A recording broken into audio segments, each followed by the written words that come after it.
ഏവർക്കും ശ്രീമദ് ഭാഗവത സത്രത്തിലേക്ക് സ്വാഗതം.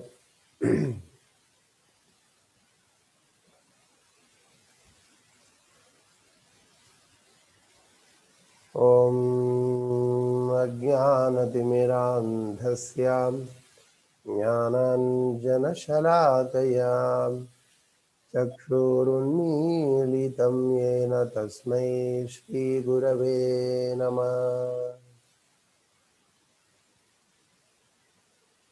नमः ओं विष्णुपादाय कृष्णप्रेष्ठाय भूतले श्रीमते भक्तिवेदान्त स्वामिनिति नामिने. नमस्ते सारस्वते देवे गौरवाणी प्रचारिणे निर्विशेषा शून्यवादी पाश्चात्यदेशतारिणे.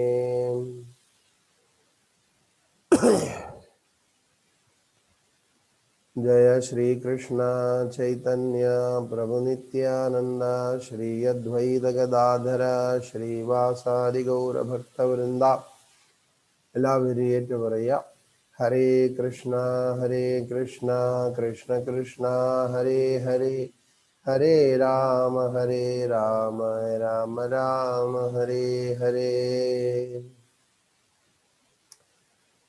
यं प्रव्रजन्तमनुपेदमपेदकृत्यं द्वैपायनो विरहकातराजुहावां पुत्रेति तन्मयतया तरवोऽभिनेदोस्तं सर्वभूतहृदयं मुनिमानतोऽस्मि.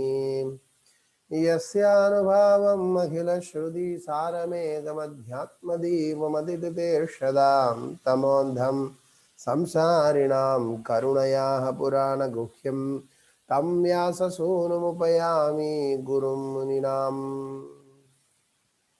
ശ്രീമദ്ഭാഗവതം പ്രഥമസ്കന്ധം 2-ാം അധ്യായം 28-29 ശ്ലോകത്തിലെ പിന്തുടർച്ചയാണ്. ഓം നമോ ഭഗവതേ വാസുദേവായ. ഓം നമോ ഭഗവതേ വാസുദേവായ. ഓം നമോ ഭഗവതേ വാസുദേവായ. നാരായണം നമസ്കൃത്യം നരം ചൈവ നരോത്തമം ദേവീം സരസ്വതിം വ്യാസം തതോ ജയമുദീരയേത്. നഷ്ടപ്രായേഷു ഭദ്രേഷു നിത്യം ഭാഗവത സേവയാ ഭഗവതത്യുത്തമശ്ലോകേ ഭക്തിർഭവതി നൈഷ്ഠികേ. മൂകം കരോതി വാചാലം പങ്കും ലംഘയത്തെ ഗിരിം യത്കൃപാതമഹം വന്ദേ ശ്രീഗുരുൻ ദീനതാരിണം പരമാനന്ദമാധവം ശ്രീചൈതന്യമീശ്വരം.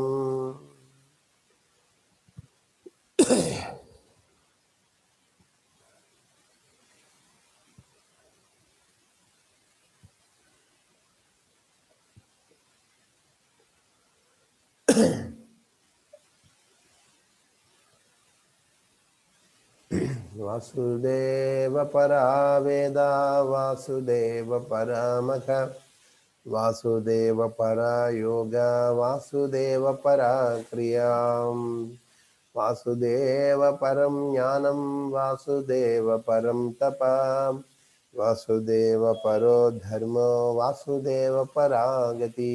Please repeat.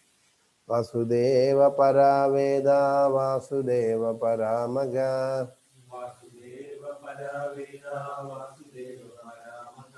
वासुदेव परयोग वासुदेव पराक्रिया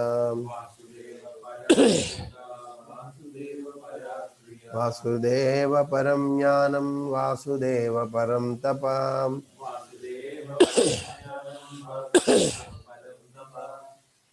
वासुदेव परो धर्मो वासुदेव परागति.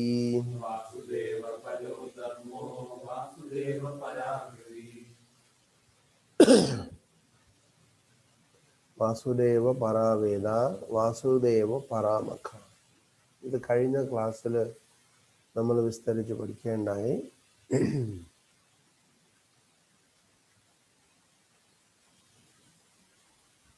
ഇന്ന് നമുക്ക് പഠിക്കാനുള്ളത് വാസുദേവ പരാ ക്രിയ, വാസുദേവ പരായോഗ, വാസുദേവ പരാക്രിയ. കഴിഞ്ഞ ക്ലാസ്സിൽ പറഞ്ഞതുമാതിരി വ്യത്യസ്ത അതീന്ദ്രിയ കർമ്മങ്ങൾ ചെയ്തുകൊണ്ടിരിക്കുന്നവരാണ് നൈമിഷാരണ്യത്തിൽ ഒന്നിച്ചു കൂടിയ യോഗി വര്യന്മാരും ബ്രാഹ്മണരും ഒക്കെ. അതില് വേദങ്ങൾ പഠിക്കുന്നവരുണ്ട്, യജ്ഞങ്ങൾ ചെയ്യുന്നവരുണ്ട്, അനേക യജ്ഞങ്ങൾ ചെയ്യുന്നവരുണ്ട്. അപ്പൊ ഇന്നലെ യജ്ഞങ്ങളെ കുറിച്ച് പറഞ്ഞു. അപ്പൊ അതിനുള്ള ഒരു ചുട്ട മറുപടിയാണ് ഇവിടെ സൂതമുനി അവർക്ക് കൊടുക്കുന്നത്. ഈ വേദം പഠിച്ചിട്ടും യജ്ഞം ചെയ്തിട്ടും അതിന്റെ അന്തസത്ത ഇവിടെ ഭഗവാനാണ് എന്ന് തെളിയുന്നു. എങ്കിലും വേദം പഠിച്ചിട്ടും യജ്ഞം പഠിച്ചിട്ടും ഭഗവാനെ കിട്ടിയില്ല എങ്കിൽ അതൊരു വ്യർത്ഥാണ്. വ്യർത്ഥമായ കർമ്മത്തിലൊടുവിൽ ഒരുവനെ കൊണ്ട് എത്തിക്കും എന്ന് ഇന്ന് കഴിഞ്ഞ ക്ലാസ്സുകളിൽ നമ്മൾ എടുക്കേണ്ടായി. മഹായജ്ഞം, ഇന്നലെ യജ്ഞത്തിനെ കുറിച്ച് നമ്മൾ പറഞ്ഞു. പ്രാചീന ബർഹിസ് അദ്ദേഹം ഒരുപാട് യജ്ഞങ്ങൾ ചെയ്യണ്ടായി. ഭാഗവതത്തിൽ അദ്ദേഹത്തിന്റെ കഥയുണ്ട്, നമ്മൾ പഠിക്കും. അനേകം യജ്ഞങ്ങൾ അദ്ദേഹം ചെയ്തു.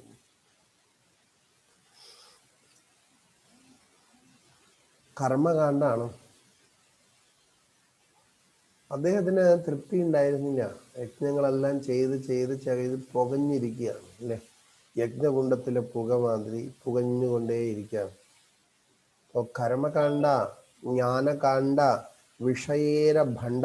ശ്രീ ചൈതന്യ മഹാപ്രഭു പറയണു, കർമ്മകാണ്ഡവും വേദത്തിലെ കർമ്മകാണ്ഡവും ജ്ഞാനകാണ്ഡവും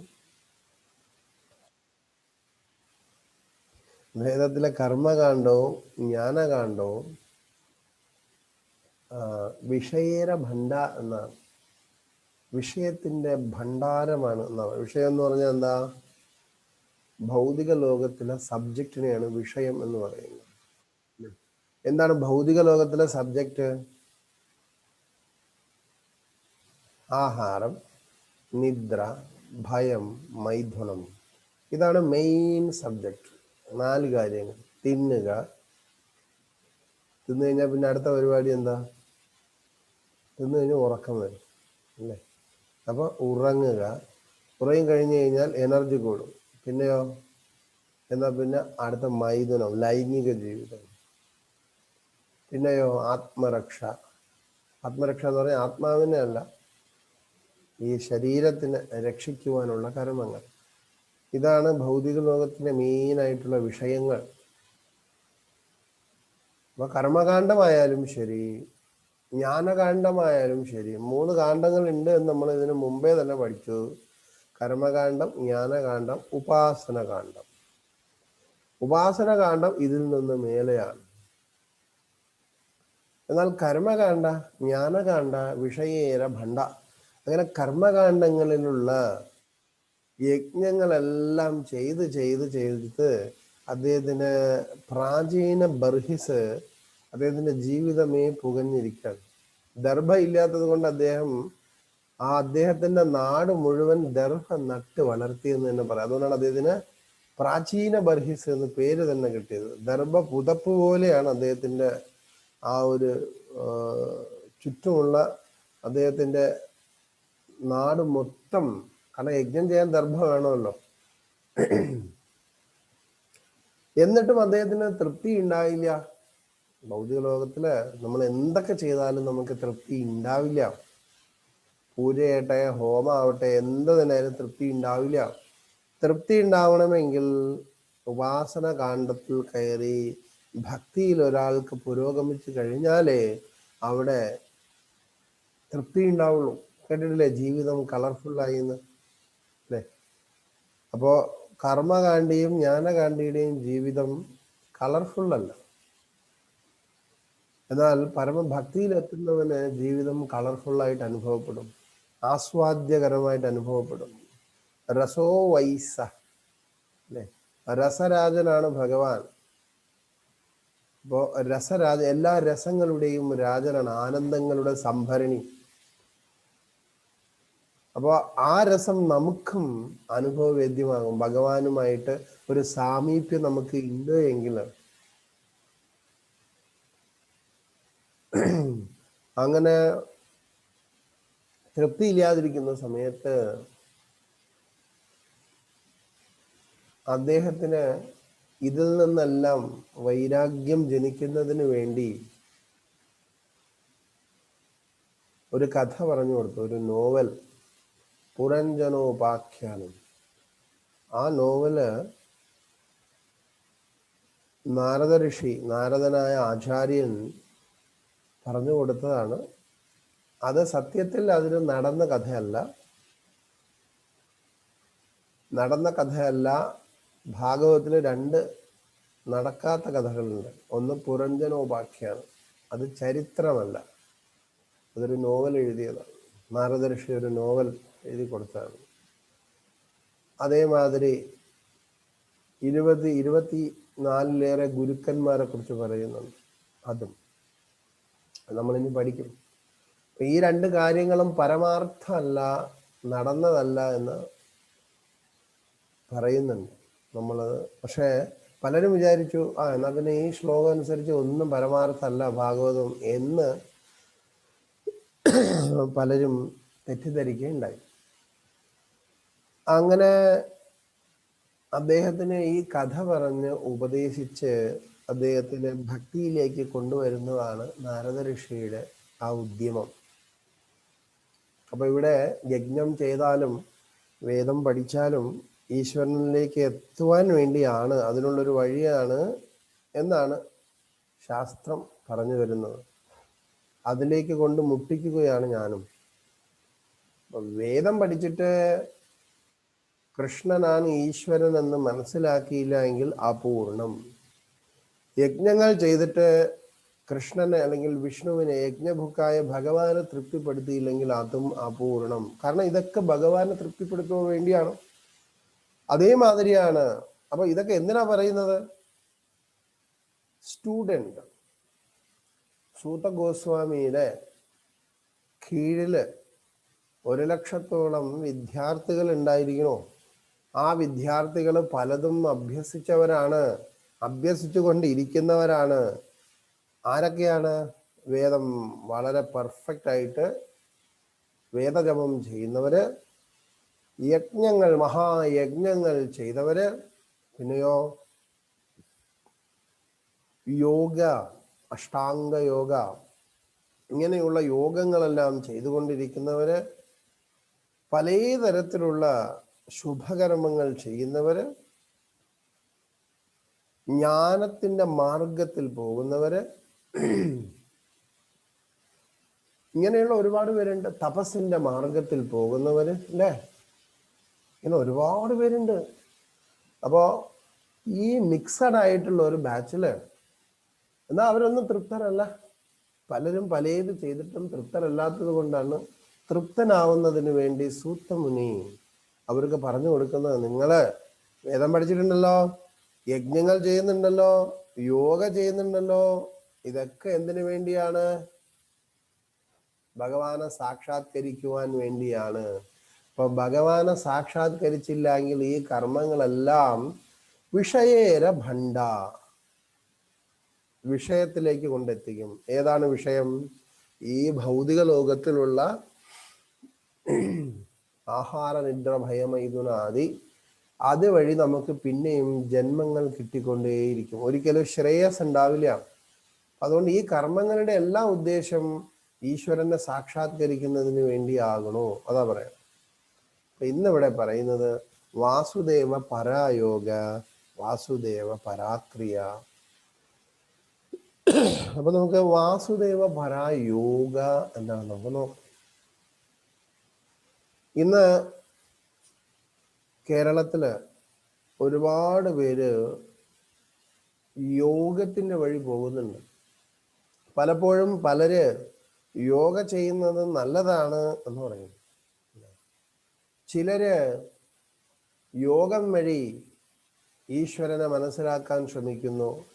അവർക്ക് ധ്യാന നിമഗ്നനായി ഇരുന്നിട്ട് യോഗ പ്രക്രിയയിൽ കൂടി അടുത്ത ഒരു ഗ്രഹത്തിലേക്ക് പോകുവാൻ സാധിക്കുന്നെന്ന് ഉള്ള ഒരു ആഗ്രഹമുണ്ട് അല്ലെ. ഇങ്ങനെയൊക്കെ ഒരുപാട് പേര് യോഗയുടെ പുറകെ ഉണ്ട്. എത്ര പേർക്ക് അറിയാതെ യോഗ?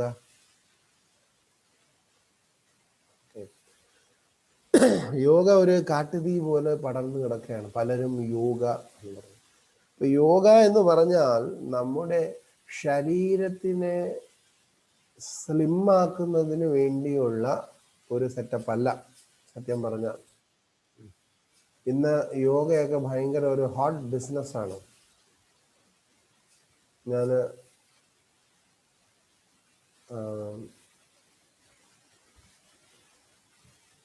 ഷെയർ ചെയ്യാം. എന്താണ് യോഗ അല്ലാത്തത്? പലരും യോഗ എന്ന് തെറ്റിദ്ധരിച്ച് പലതും ചെയ്യുന്നുണ്ട്. എന്താണ് യോഗ അല്ലാത്തതെന്ന് നോക്കാം. വലിയ തമാശയാണ് നിങ്ങൾ കണ്ടു കഴിഞ്ഞാൽ.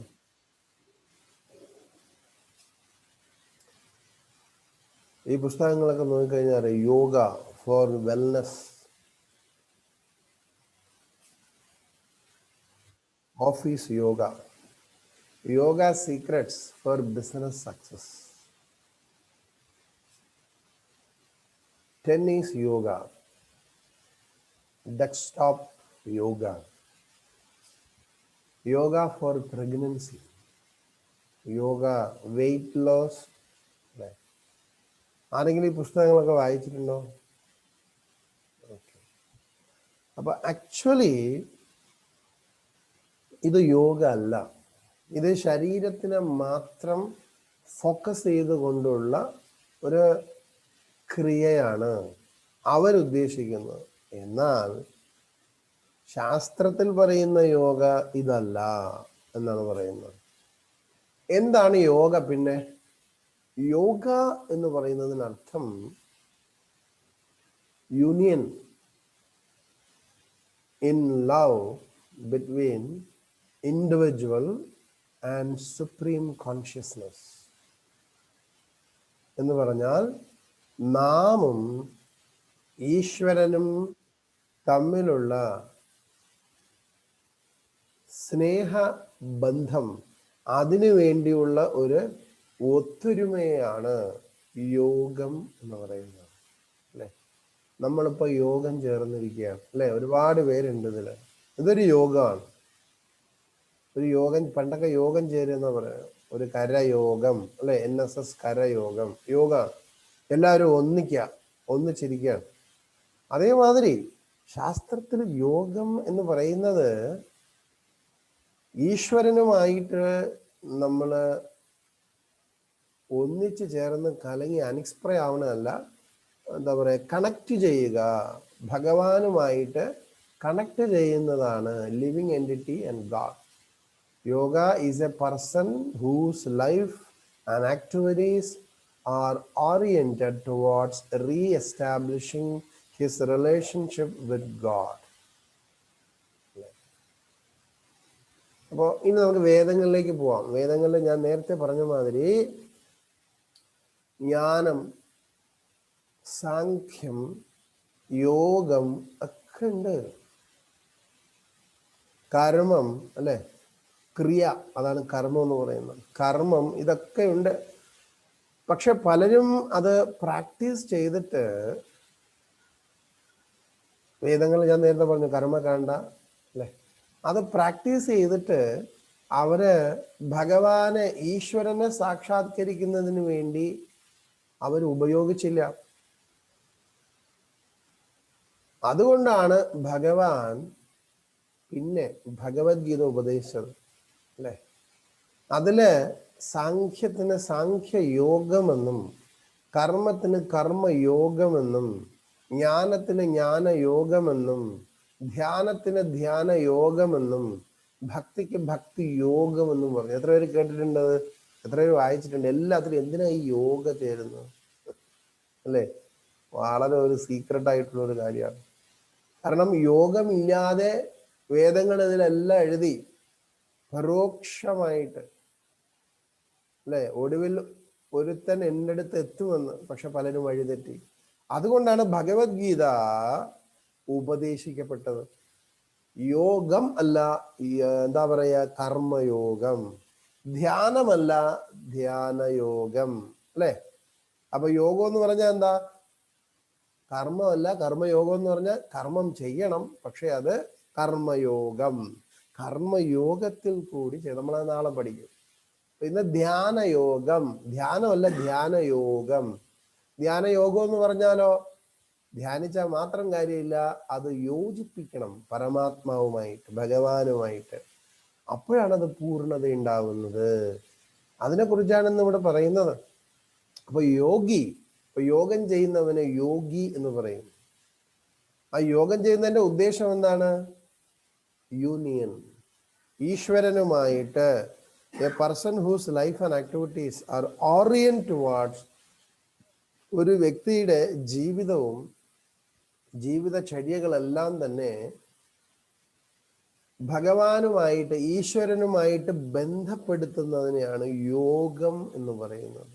പക്ഷെ പറയണില്ലേ, മയ്യർപ്പിത മനോബുദ്ധ മാമനുസ്മര യുദ്ധജ, ഇങ്ങനെയൊക്കെയുള്ള ശ്ലോകങ്ങളുണ്ട്. എന്നിൽ മനസ്സും ബുദ്ധിയും അർപ്പിച്ച് നീ യുദ്ധം ചെയ്യാൻ പറയണം. അപ്പൊ യോഗായി അല്ലേ? അല്ലെങ്കിൽ വെറും കർമ്മമാവും.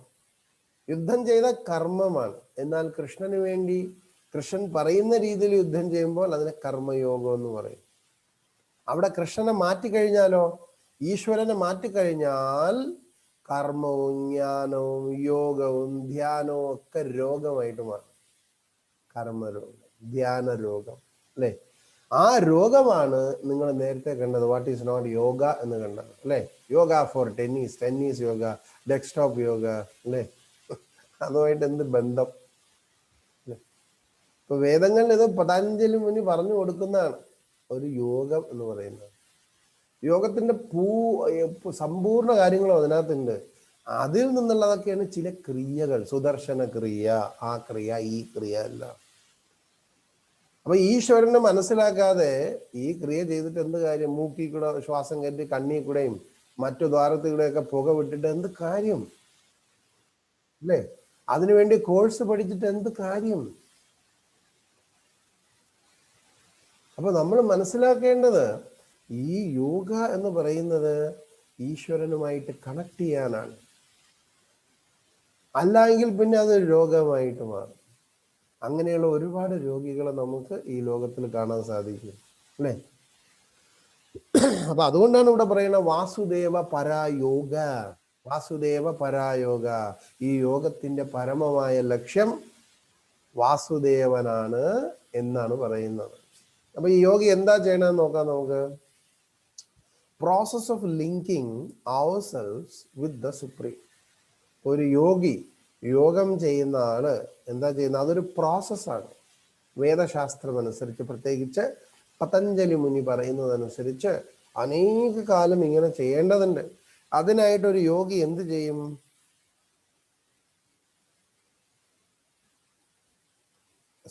പ്രോസസ് ഓഫ് ലിങ്കിങ് ourselves, ഒരു പ്രോസസ്സാണ് യോഗ എന്ന് പറയുന്നത്. എന്തിനു വേണ്ടിയാ?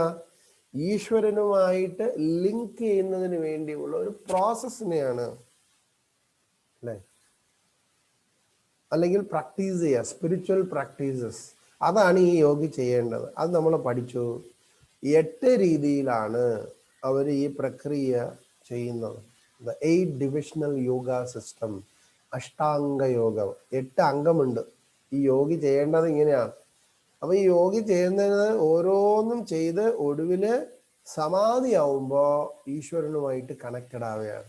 എന്നാൽ ഭക്തൻ സമാധി ആവുന്നതിന് മുമ്പേ തന്നെ ഈശ്വരനുമായിട്ട് കണക്റ്റഡ് ആവും. ഏതാണ് നല്ലത്? നമുക്ക് നോക്കാം. ഇപ്പോ ഇതിൽ ആദ്യം പറയുന്നത് യമ. ഓരോന്നും ചെയ്യുമ്പോഴാണ് അടുത്ത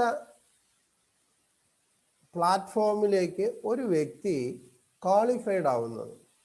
യമ, നിയമ, ആസന, പ്രാണായാമ, പ്രത്യാഹാര, ധാരണ, ധ്യാന, സമാധി.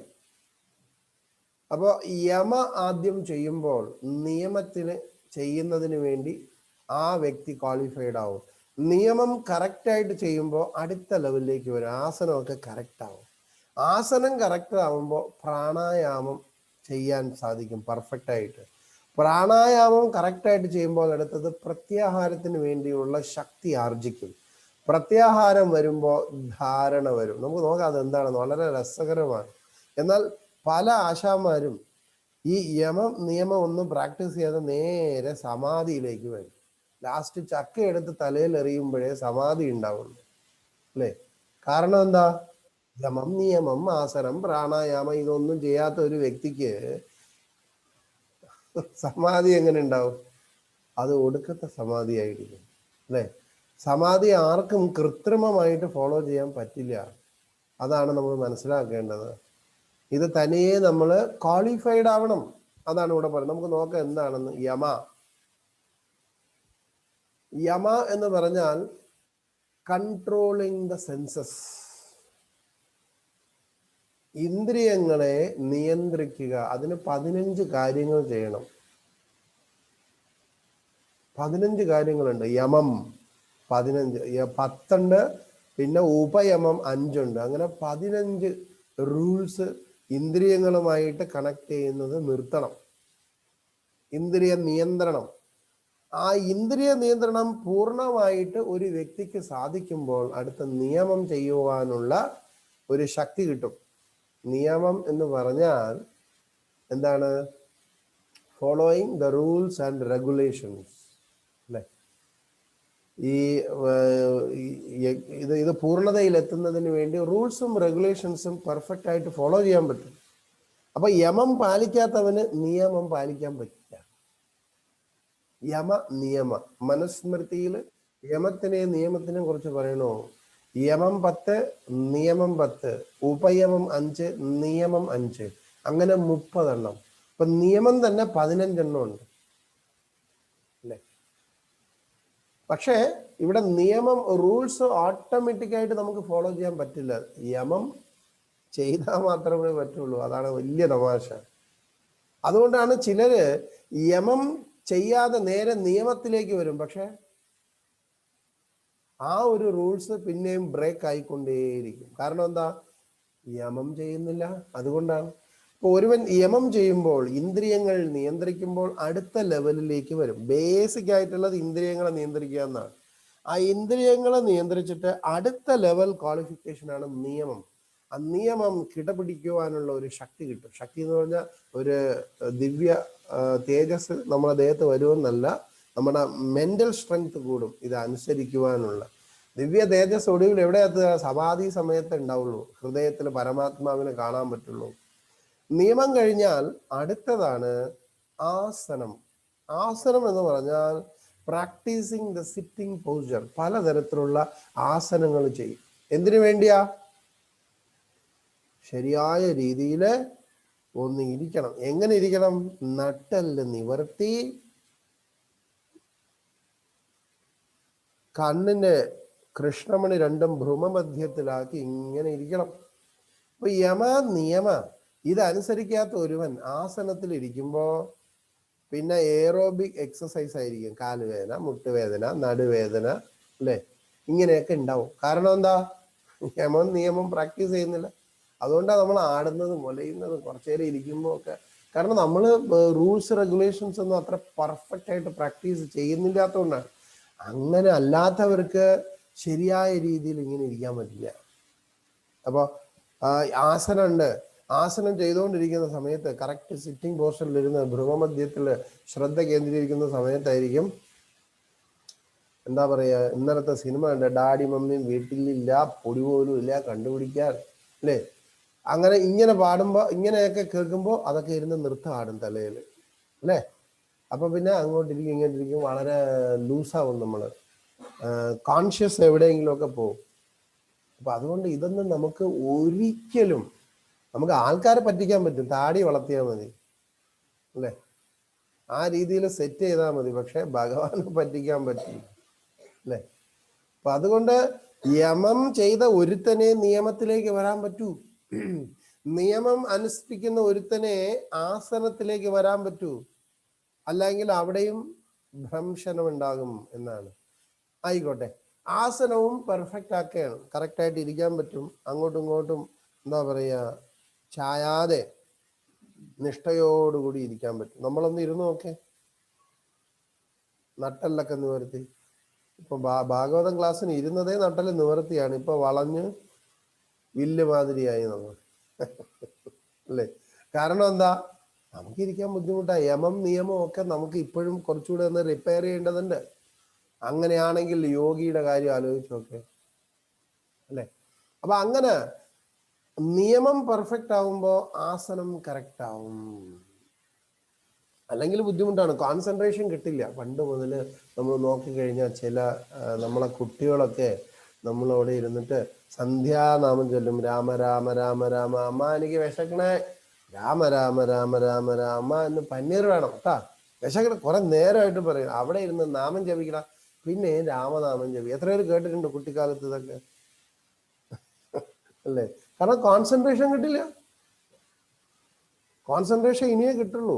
യമം നിയമം ആസനം, പിന്നെ മുന്നോട്ട് പോയാൽ ധാരണ. ആ ധാരണയിൽ എത്തുമ്പോഴേ ഒരാൾക്ക് കോൺസെൻട്രേഷൻ കിട്ടുള്ളൂ. അതുകൊണ്ടാണ് ഞാൻ ഈ പറയുന്നത്, നമുക്ക് കോൺസെൻട്രേഷൻ കിട്ടാത്ത കാര്യം അതാണ്. എന്താ കാര്യം? ഇപ്പൊ പഠിക്കാൻ കോൺസെൻട്രേഷൻ കിട്ടുന്നില്ല. എന്നാൽ സിനിമ കാണാൻ കോൺസെൻട്രേഷൻ കിട്ടുന്ന എത്ര പേരുണ്ട്? അയ്യോ എനിക്ക് സിനിമ കണ്ടിട്ട് കോൺസെൻട്രേഷൻ കിട്ടുന്നില്ല. അത് ആസ്വാദനമാണ്, അല്ലേ? എല്ലാവർക്കും കോൺസെൻട്രേഷൻ കിട്ടും സിനിമ സീരിയലൊക്കെ കാണുന്നതിന് വേണ്ടി. അപ്പൊ ഏതെങ്കിലും ഒരു തപസ്യ എടുക്കുന്ന സമയത്ത് നമുക്ക് കോൺസെൻട്രേഷൻ കിട്ടില്ല. അതിന് കാരണം എന്താ? യമ നിയമ ആസന, ഇത് മൂന്നും എന്തോ പ്രശ്നമുണ്ട് എന്നാണ് അർത്ഥം. അപ്പോൾ ഇനി പ്രശ്നമൊന്നുമില്ലാതെ ആസനവും കംപ്ലീറ്റ് ചെയ്തു, പെർഫെക്റ്റ് ആയി. അപ്പൊ അടുത്ത നാലാമത്തെ അവസ്ഥയിലേക്ക് ഒരു വ്യക്തി പോകും. എന്താണ് നാലാമത്തെ അവസ്ഥ? യമ നിയമ ആസന. യമവും നിയമവും ആസനവും പെർഫെക്റ്റ് ആയിട്ട് ചെയ്യുമ്പോൾ അടുത്തത് പ്രത്യാഹാര. യമ നിയമ ആസന, അത് കഴിഞ്ഞാൽ അടുത്തത് പ്രാണായാമ, അല്ലേ? അപ്പൊ ആസനം കഴിഞ്ഞ് കഴിഞ്ഞാൽ അടുത്തത് എന്താണ്? പ്രാണായാമം. അതാണ് നമ്മൾ ഈ പ്രാണായാമം ചെയ്യുന്നത്. മൂക്കിൽ നിന്ന് ശ്വാസം വലിച്ച് മറ്റേ മൂക്ക് വഴി വിടുന്നു, അല്ലെ? എത്ര പേര് പ്രാണായാമം ചെയ്യാറുണ്ട്? പലരും ചെയ്യാറുണ്ട്. പക്ഷെ യമവും നിയമവും ആസനവും ചെയ്യാതെ പ്രാണായാമം ചെയ്തിട്ട് എന്തെങ്കിലും കാര്യമുണ്ടോ? ഇല്ല. അപ്പൊ ബ്രീത്തിങ് കൺട്രോള് കൂടുതലും കിട്ടുന്നത് ഈ മൂന്ന് കാര്യങ്ങൾ നിഷ്ഠയോടുകൂടി ചെയ്യുമ്പോൾ അടുത്തത് പ്രാണായാമത്തിന് വേണ്ടിയുള്ള ക്വാളിഫിക്കേഷൻ ഉണ്ടാവും, അല്ലേ? അടുത്തത് അഞ്ചാമത്തത് നോക്കാം. അടുത്തത് പ്രാണായാമം കറക്റ്റായിട്ട് ചെയ്യുമ്പോൾ നിങ്ങൾക്ക് നോക്കിക്കഴിഞ്ഞാൽ മനസ്സിലാവും. നല്ല ദേഷ്യമുള്ള സമയത്ത് നിങ്ങൾ ചെന്ന് പ്രാണായാമം ചെയ്ത് നോക്കേ, അതിനുള്ള ഗുണം കിട്ടും. ഒന്ന് സമാധാനമോ, അല്ലേ? നിങ്ങൾ നല്ല ഓടട്ടെ, നല്ല എക്സസൈസ് ചെയ്ത് നല്ല ജോഗിങ് എല്ലാം ചെയ്ത് ഓടുകയാണെന്ന് വിചാരിച്ചോളൂ. പക്ഷെ നമ്മൾ ഒരുപാട് കിതയ്ക്കാറുണ്ട്. പക്ഷെ പെട്ടെന്ന് തന്നെ ഇരുന്നിട്ട് പ്രാണായാമം ചെയ്ത് നോക്കെ, ഒരു 2 സെക്കൻഡിൽ നമ്മൾ കൂളാവുന്നതായിട്ട് കാണാൻ സാധിക്കും. പ്രാണായാമം വളരെ എഫക്റ്റീവാണ്. പക്ഷെ നമ്മുടെ desired goal, union with self, സെൽഫും സുപ്രീം സെൽഫും പരമാത്മാവും ആത്മാവുമായിട്ടുള്ള യൂണിയന് വേണ്ടി, അതാണ് ഡിസയേർഡ് റിസൾട്ട്. അത് കിട്ടണമെങ്കിൽ നമ്മൾ യമം നിയമം പിന്നെയോ ആസനം പിന്നെ പ്രാണായാമം, ആസനമൊക്കെ കൃത്യമായിട്ട് വരുമ്പോഴേ ഇത് നമുക്ക് യോഗവുമായിട്ട്, ആ യോഗത്തിന് പൂർണ്ണത ഉണ്ടാവുള്ളൂ എന്നാണ് ഇവിടെ പറയുന്നത്. അങ്ങനെ 4 കൃത്യമായിട്ട് ചെയ്യുമ്പോൾ ഒരു വ്യക്തി പ്രത്യാഹാരത്തിലെത്തും. പ്രത്യാഹാരം എന്ന് പറഞ്ഞാൽ withdrawing, controlling the sense from sense enjoyment.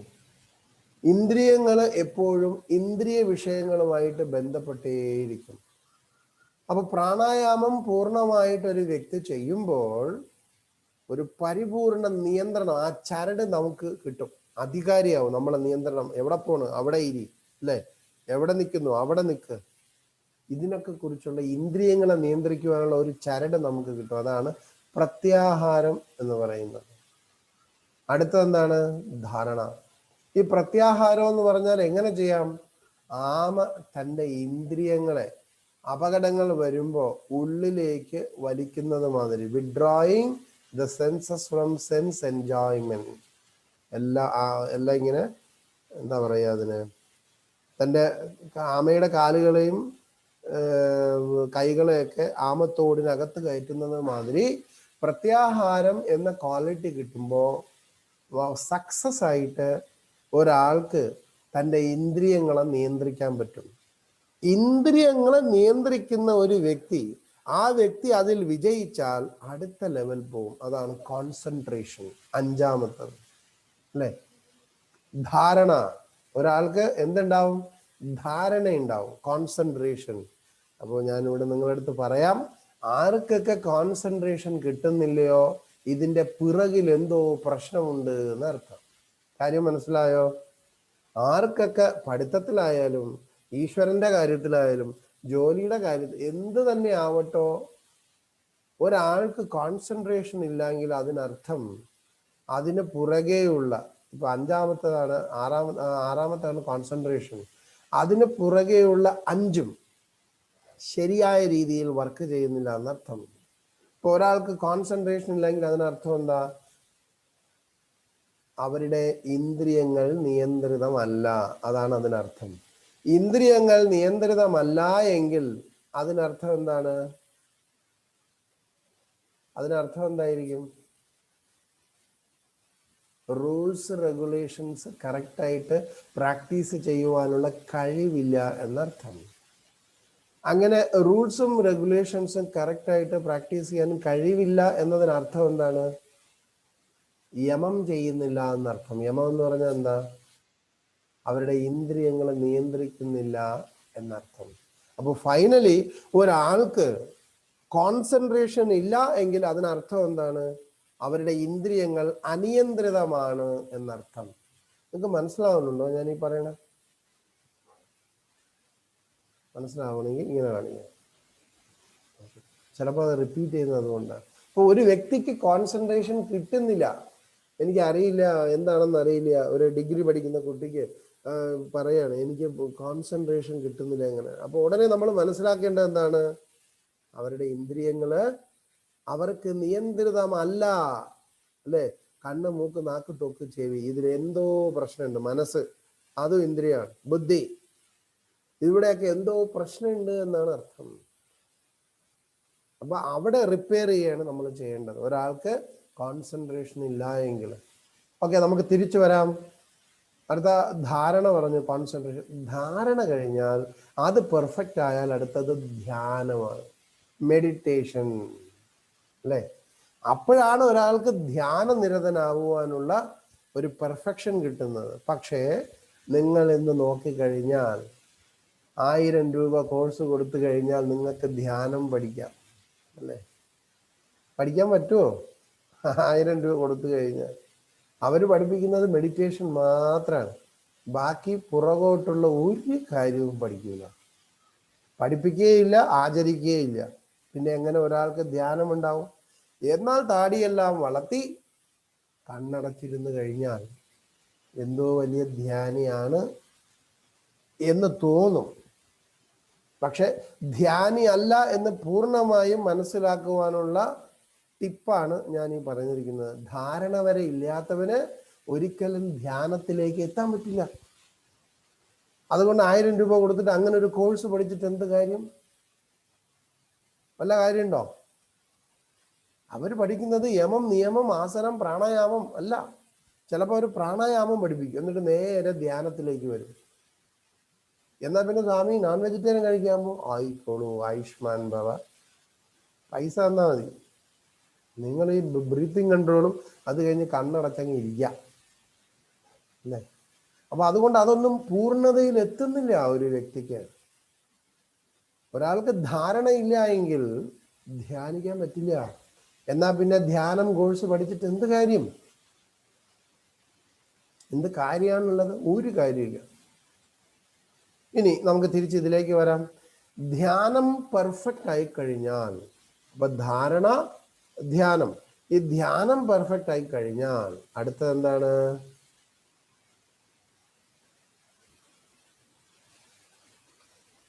സമാധി അല്ലെ. എട്ടാമത്തത് സമാധി. അപ്പോൾ സമാധി ഒരു വ്യക്തിക്ക് വേണമെങ്കിൽ എന്തൊക്കെ ചെയ്യണം? ഇപ്പൊ സമാധി എന്ന് പറഞ്ഞാൽ എന്താ? ആ സമയത്ത് ഭഗവാൻ ചതുർബാഹു വിഷ്ണു ആ യോഗിയുടെ ഹൃദയാന്തർഭാഗത്ത് പ്രാദുർഭവിക്കും. അതാണ് സമാധി. ആ ആത്മാവിന് പരമാത്മാവുമായിട്ടൊരു ആത്മബന്ധം, ആ പരമാത്മാവിനെ ഒന്ന് കണക്ട് ചെയ്യാൻ പറ്റും. അതാണ് സമാധി എന്ന് പറയുന്നത്. സമാധി എന്ന് പറഞ്ഞാൽ എന്താ? ഈ പ്രോസസ്സ്, ഈ ധ്യാനം വഴി ഒടുവിൽ ഹൃദയാന്തർഭാഗത്ത് പ്രാദുർഭവിക്കുന്ന പരമാത്മാവിനെ തൊടാൻ പറ്റും ആ ആത്മാവിന്. അതുകൊണ്ടാണ് ശാസ്ത്രം പറയുന്നത് രമന്തേ യോഗിനോ അനന്തേ. യോഗികള് ആത്മാവായ യോഗികള് പരമാത്മാവുമായിട്ട് അനന്തമായിട്ട് രമിച്ചു കൊണ്ടിരിക്കുകയാണ് എന്നാണ് പറയുന്നത്. എങ്കിൽ പോലും അത് ശാന്തരസമാണ്. നമ്മൾ ഓൾറെഡി പറഞ്ഞു അല്ലെ. ഭക്തിക്ക് ഏറ്റവും താഴെയുള്ള സ്റ്റെപ്പാണ് നമ്മൾ പറയേണ്ടായി. ഇങ്ങനെയുള്ള യോഗികൾ പോലും, പരമയോഗികൾ പോലും ഭഗവാന്റെ ശ്രീവൈകുണ്ഠത്തിൽ എത്തുന്നില്ല. ഭൗതിക ലോകത്തിനകത്തുള്ള വൈകുണ്ഠത്തിൽ എത്തുള്ളൂ എന്നാണ്. പരിപൂർണമായിട്ട് ആധ്യാത്മിക ലോകങ്ങളിൽ എത്തില്ല ഈ യോഗി. കാരണം അവിടെ ഇമോഷൻസ് ഇല്ല. ഒഫീഷ്യൽ റിലേഷൻഷിപ്പാണ് ആ യോഗിക്ക്. ആ യോഗിക്ക് ആനന്ദം കിട്ടുന്നുണ്ട് അല്ലേ. അത്യന്തം സുഖമശ്നുതേ, അതൊരു സുഖാവസ്ഥയാണ് ഈ ഒരു സമാധി സ്റ്റേജ്. അപ്പോൾ ഞാൻ പറയുന്നത് പരിപൂർണമായിട്ട് ഈ ഒരു 7 കാര്യങ്ങൾ പൂർണ്ണമായിട്ട് അനുസരിക്കുന്ന ഒരാൾക്ക് മാത്രമേ ഈ നിസാരമായിട്ടുള്ള സമാധി പോലും കിട്ടുള്ളൂ അല്ലേ. അല്ലാതെ ഇതൊന്നും അനുസരിക്കാതെ നമുക്ക് സമാധിയാവാൻ പറ്റില്ല. ഒടുവില് പ്ലാവിൽ നിന്ന് ചക്ക തലയെ വീണാലേ നമുക്ക് സമാധി ഉണ്ടാവുള്ളൂ അല്ലേ. ആ അവസ്ഥയിലേക്ക് പോവേണ്ടി വരും കാര്യങ്ങളൊക്കെ. ഇപ്പൊ സമാധിയൊക്കെ ചുമ്മാ നമുക്കങ്ങ് ഇരുന്നങ്ങ് പറയാൻ പറ്റില്ല ഞാൻ സമാധിസ്ഥനാണ് എന്നൊക്കെ. ഈ 7 കാര്യങ്ങളും പെർഫെക്റ്റ് ആയിട്ട് ഒരു വ്യക്തി പ്രാക്ടീസ് ചെയ്യണം. അങ്ങനെ ഒരു വ്യക്തിക്ക് പരിപൂർണമായ സമാധി ഉണ്ടാവും. ഈ സമാധി എന്ന് പറഞ്ഞാൽ എന്താണ്? ഭഗവാനുമായിട്ട് ബന്ധം ഉണ്ടാവുക. എന്നാലും ഇവിടുത്തെ യോഗം വഴിയുള്ള സമാധി എന്താണ്? ഒരു ഒഫീഷ്യൽ റിലേഷൻഷിപ്പാണ് ഭഗവാനുമായിട്ട്. അപ്പൊ ഇനി നമുക്ക് അടുത്ത ലെവലിലേക്ക് പോവാം. വാസുദേവ പരായോഗ, അതാണ് ഇവിടെ പറയുന്നത്. യോഗത്തിന്റെ എല്ലാം ഉദ്ദേശം വാസുദേവനാണ് അല്ലെ. ഇങ്ങനെയാണ് അവര് വാസുദേവനുമായിട്ട് ഒഫീഷ്യലി കണക്റ്റഡ് ആവുന്നത്. ഇന്റിമേറ്റ്ലി കണക്റ്റഡ് ആവുന്നില്ല, ഒഫീഷ്യലി കണക്റ്റഡ് ആവുന്നത് എന്നവിടെ സൂതമുനി അവർക്ക് പറഞ്ഞു കൊടുക്കുകയാണ് അല്ലെ. എന്നാൽ ഈ യോഗികൾ കുറച്ച് കഴിയുമ്പോൾ അപകടം സംഭവിക്കാൻ പറ്റും. എന്താ കാര്യം? ഞാൻ ഷെയർ ചെയ്യാം. ഈ കാണുന്നുണ്ടോ നിങ്ങളെല്ലാം ഈ യോഗികളെ? ഓക്കെ. വലിയ കഷ്ടമാണ്. ആസനങ്ങളൊക്കെ ചെയ്യുന്ന സമയത്ത് ഇങ്ങനെയൊക്കെ ചെയ്യേണ്ടി വരും. വീട്ടിൽ നിന്നൊക്കെ വിട്ട് പുറത്തു പോയിട്ട് മഞ്ഞ് മലയിലൊക്കെ ഇരുന്ന് ഇതേമാതിരി ആരും കാണില്ല. അവിടെ ദോശയില്ല, പനീർ ബട്ടർ മസാല ഉണ്ടാവില്ല അല്ലേ, ഗോബി മഞ്ചൂരി ഉണ്ടാവില്ല, ഭക്ഷണമൊന്നും ഇല്ലാതെ ഇതൊക്കെ കിടന്ന് പ്രാക്ടീസ് ചെയ്യേണ്ടി വരും. വലിയ കഷ്ടമാണ് അല്ലേ. ഇങ്ങനെയൊക്കെ ഇവർ ചെയ്ത് സമാധിയിലെത്തുന്നതിന് മുമ്പേ ഒരു അപകടം പതിയിരിക്കും അല്ലേ. അതിനെയാണ് അഷ്ടകായ സിദ്ധികൾ എന്ന് പറയുന്നത്. എന്താണ് ഈ അഷ്ടകായ സിദ്ധികൾ? ഇതിനെ യോഗഭ്രഷ്ടർ എന്ന് പറയും. ഭഗവാനിലേക്ക് കണക്ട് ചെയ്യുവാൻ പോകുന്നതിന് മുമ്പായിട്ടുള്ള ടെസ്റ്റാണിത്. ഈ അഷ്ടകായ സിദ്ധിയില് ഇവർ ആകൃഷ്ടരായി പോകും. അതാണ് പ്രശ്നം. എന്താണ് അഷ്ടകായ സിദ്ധികള്? അണിമ, ലഖിമ, മഹിമ, പ്രാപ്തി, ഈശിത, വശ്യത, പ്രകാമ്യ, കാമവശ്യത എന്നാ പറയുന്നത്. അണിമ എന്ന് പറഞ്ഞാലോ ഏറ്റവും ചെറുതാവാൻ സാധിക്കും ആ യോഗിക്ക്. അണിമസിദ്ധി ഓരോ 12 വർഷത്തിലും ഈ സിദ്ധി ഉണർന്നുകൊണ്ടേയിരിക്കും.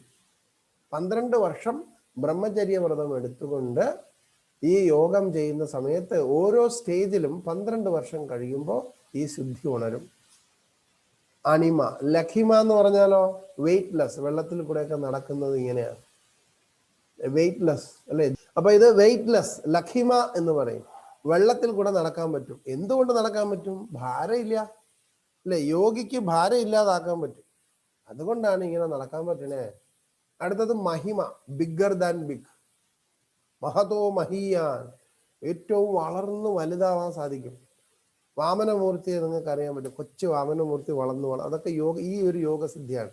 എല്ലാ യോഗികളുടെയും ഈശ്വരനായതുകൊണ്ട് ഈശ്വരന് പൂർണ്ണമായിട്ടും ഈ യോഗസിദ്ധികളുണ്ട്.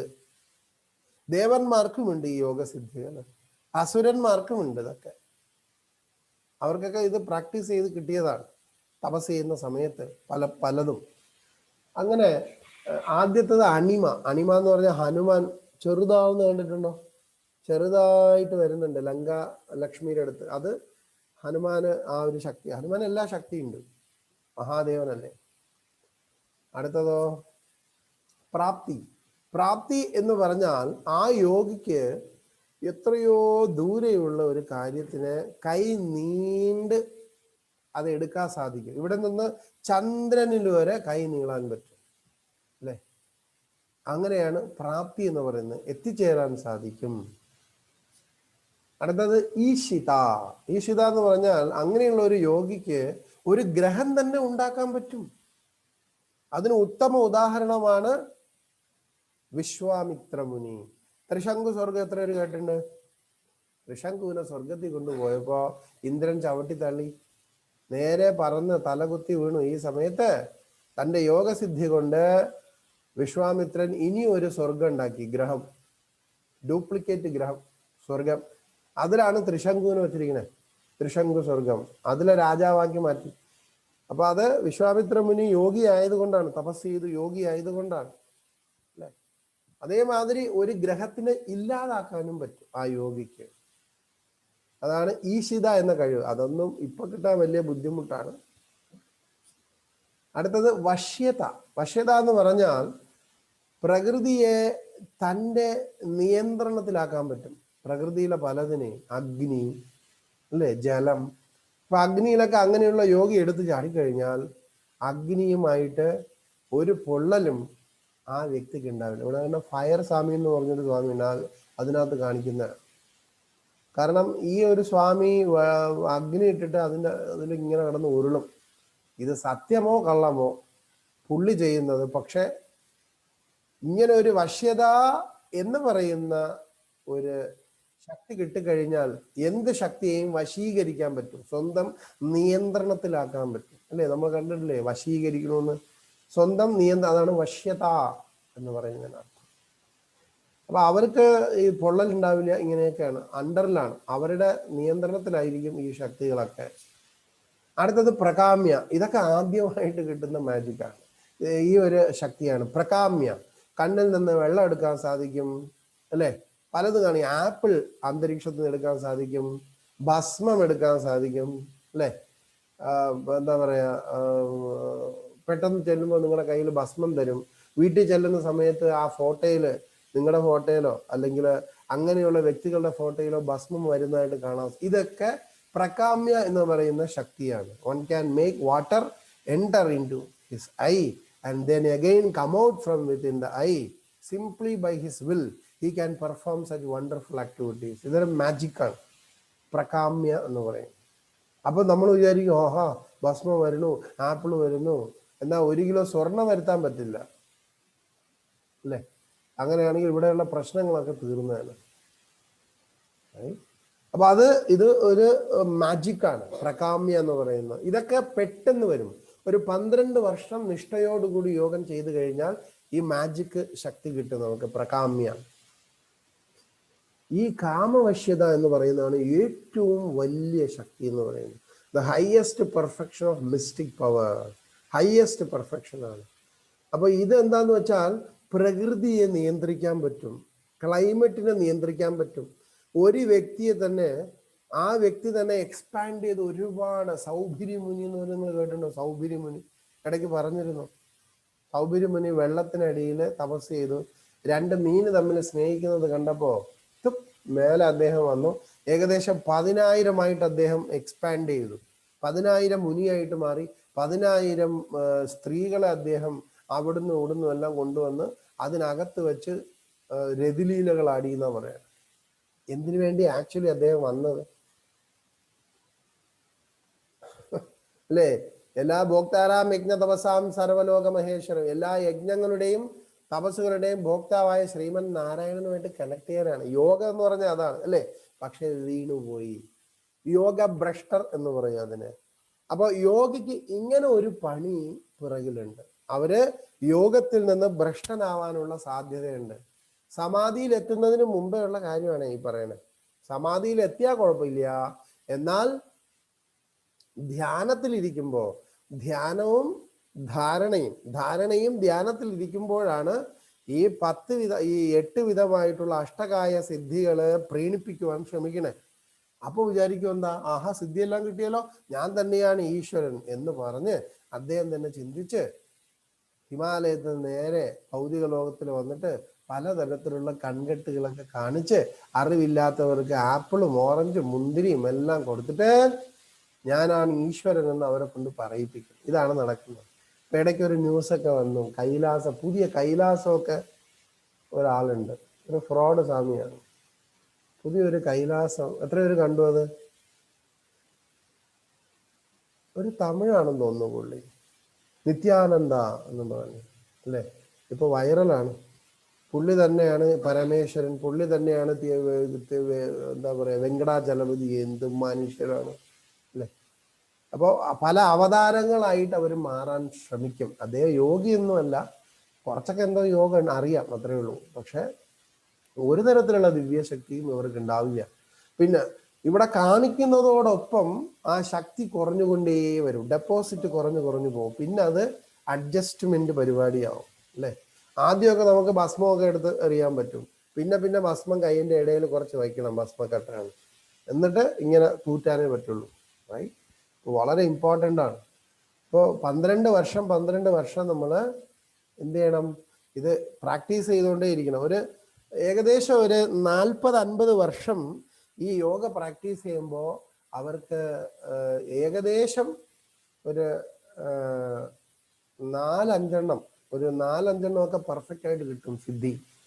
എന്നാൽ 12 വർഷം പ്രാക്ടീസ് ചെയ്യുന്നവന് ആദ്യം കിട്ടുന്നത് പ്രകാമ്യ എന്ന ശക്തിയാണ്. പ്രകാമ്യ, മാജിക്.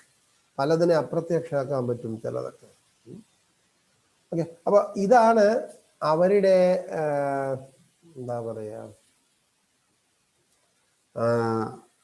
യോഗികൾ. അപ്പൊ നമ്മളിവിടെ കൺക്ലൂഡ് ചെയ്യുന്നത്, യോഗം എന്ന് പറയുന്നത് വാസുദേവ പരായോഗ.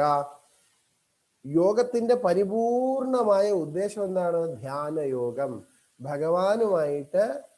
ഭഗവാനെ സാക്ഷാത്കരിക്കുന്നതിന് വേണ്ടിയാണ് ആ പരായോഗ, യോഗം എന്ന് പറയുന്നത്. അല്ലെങ്കിൽ പിന്നെ അത് ധ്യാന രോഗമായിട്ട് മാറും. ധ്യാന രോഗം എന്ന് പറഞ്ഞാൽ എന്താ? ഇങ്ങനെയുള്ള യോഗികള് പല പ്ലാനറ്റിലും പോകുന്നതിന് വേണ്ടി അവർക്ക് വലിയൊരു ആഗ്രഹമാണ്, ആ പല പ്ലാനറ്റിലും എനിക്ക് പോവാം സമാധിയിൽ ഇരുന്നു കൊണ്ട്. സമാധി അല്ലത്, അത് ധ്യാനം മാത്രമാണ്. സമാധി കിട്ടിക്കഴിഞ്ഞാൽ അവര് ശ്രീകൃഷ്ണ ഭഗവാന്റെ ഭക്തനാവുന്നതിന് ഏറ്റവും താഴേക്കിടയിലുള്ള ശ്രേണിയിലെ ഒരു ഭക്തനായിട്ട് മാറും, ശാന്തരസത്തിലെ ഒരു ഭക്തൻ. എന്നാൽ ഇന്ന് എന്തുകൊണ്ട് പലരും ഇങ്ങനെ യോഗികൾ ഉണ്ടാവുന്നു? അവർക്ക് ഈ സിദ്ധികളിൽ അട്രാക്റ്റഡ് ആണ്. അവർ ഏതെങ്കിലും ഒരു സിദ്ധി കിട്ടണമെന്ന് അവർ ആഗ്രഹിക്കുന്നവർ കൊണ്ടാണ്. അപ്പോ യോഗത്തിൽ നിന്ന് ഭ്രഷ്ടമായി. ഇവിടെ യോഗം എന്ന് പറഞ്ഞാൽ എന്താ? വാസുദേവ പരായോഗ, വാസുദേവനിലേക്ക് എത്തണം. അതാണ് യോഗത്തിന്റെ ലക്ഷ്യം. അതാണ് ഇവിടെ സൂതമുനി പറയുന്നത്. അവിടെ ഉണ്ടായിരുന്ന ആ യോഗികളെടുത്ത് സൂതമുനി എടുത്തു പറയുന്നതാണ് വാസുദേവ പരായോഗ. യോഗത്തിന്റെ ഉദ്ദേശം വാസുദേവനെ മനസ്സിലാക്കുക എന്നതാണ്, വാസുദേവനിലേക്ക് എത്തുക എന്നതാണ്. ബാക്കി നമുക്ക് നാളെ പഠിക്കാം. അപ്പൊ ഞാനിവിടെ കൺക്ലൂഡ് ചെയ്യുന്നത് എന്താണ്? യോഗം ചെയ്താലും ഈശ്വരനുമായിട്ട് ബന്ധപ്പെട്ടില്ലെങ്കിൽ ആ യോഗം എന്തായിട്ട് മാറും? രോഗമായിട്ട് മാറും, അല്ലെ? നമുക്ക് അടുത്തത് നമുക്ക് പഠിക്കാം. മംഗളം യാദവേന്ദ്രായ മഹനീയ ഗുണാബ്ദയേ വസുദേവ തനുജായ വാസുദേവായ മംഗളം. വൈകിട്ട് കാണാം മഹാഭാരതത്തില്. ഹരേ കൃഷ്ണ.